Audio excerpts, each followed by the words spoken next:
नमस्कार सर्वांना ओम साईराम. तर आज आपण आलो आहोत एका CSC सेंटरमध्ये.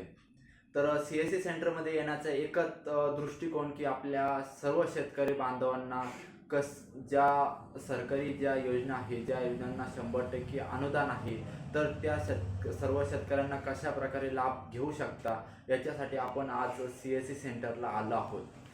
तर बऱ्याचशा अशा योजना आहे की त्यांना 100% अनुदान आहे, पण आपल्या शेतकरी मित्रांना त्या योजनांचा लाभ घेता येत नाही. त्या लाभ का घेता येत नाही? का जे अंतिम तारीख आहे ती अंतिम तारीख निघून गेल्यानंतर शेतकऱ्यांना ती योजना माहीत होते, मग त्या योजनेचा काहीही एक उपयोग होत नाही. तर त्यासाठी आपण हा नवीन एक उपक्रम घेऊन आलेला आहे का ज्या सरकारी योजना आहेत त्या योजना शेतकऱ्यांपर्यंत कशा लवकरात लवकर पोहोचेल याच्यासाठी आपण प्रयत्न करणार आहोत. नमस्कार मित्रांनो, मी माधव हे तुमच्यासोबत आहे. तर आपण पाहत आहात स्टार 24 तास हा चॅनल. आपल्यासोबत आहे सतीश भाऊ खैरनार.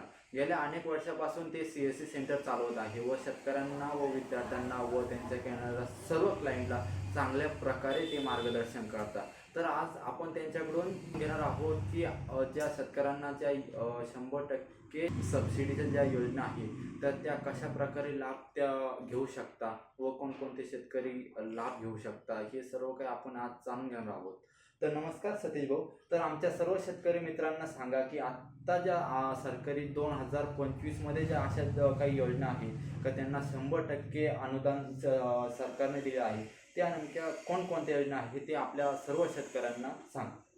महाडीबीटी तर्फे मोफत सोलर फवारणी पंप 100% अनुदानावरती चालू आहे.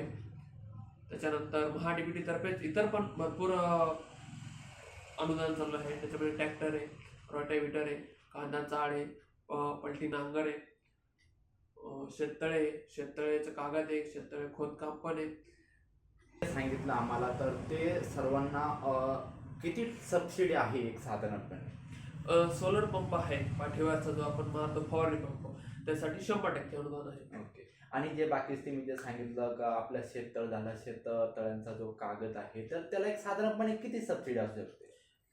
त्याला 45-50% सबसिडी असते. शेततळ्याच्या आकारणीनुसार तुमचं शेततळ किती मीटर बाय कितीचं आहे त्याच्यानुसार अनुदान हे गव्हर्नमेंट ठरवत असतं. याच्यामध्ये कोणकोणते शेतकरी लाभ घेऊ शकतात? याच्यामध्ये सर्व प्रकारचे SC, ST, ओपन, OBC म्हणजे सर्व शेतकरी बांधव सगळे लाभ घेऊ शकतात. सतीश भाऊ, याचं काही अंतिम तारीख आहे का? अंतिम तारीख नसते. हे फॉर्म कंटिन्यू चालू असतात. फक्त मार्चच्या आधी फॉर्म भरायचे असतात. ओके. सतीश भाऊ, आता जे आम्हाला माहिती दिली तर त्या माहितीसाठी किंवा त्या योजनेसाठी कोणते कोणत्या कागदपत्र आवश्यक आहे ते आमच्या सर्व शेतकरी मित्रांना सांगा. कागदपत्र काय 4 कागदपत्र आहे. आधार कार्ड, बँकेचं पासबुक, 12 उतारा आणि आधारला जो मोबाईल नंबर असेल तो लिंक असलेला मोबाईल सेंटरला घेऊन येईल. ओके. तर नक्कीच आमच्या सतीश भाऊंच्या सेंटरला जर तुम्हाला व्हिजिट करायची असेल तर तुम्हाला आहे तो आमच्या स्क्रीनवर नक्की दिसत असेल. आणि तुम्हाला एक विनंती आहे का आम्ही दर गुरुवारी असेच CSC सेंटरमध्ये येऊन सतीश भाऊकडून जाणून घेणार आहोत की शेतकऱ्यांविषयी की कोणत्या योजना शेतकऱ्यांना लाभकारक आहे व कोणत्या योजना विद्यार्थ्यांसाठी कोणते फॉर्म सुटले आहेत, सर्व काही आपण जाणून घेणार आहोत. दर गुरुवारी आपण हा एक नवीन एपिसोड बनवणार आहोत. त्यासाठी नवीन अपडेट मिळवण्यासाठी आमच्या चॅनलला नक्की सबस्क्राईब करा. सबस्क्राईब कसे करायचे ते तुम्हाला व्हिडिओच्या माध्यमातून नक्कीच दिसत असेल. तर नमस्कार शेतकरी मित्रांनो.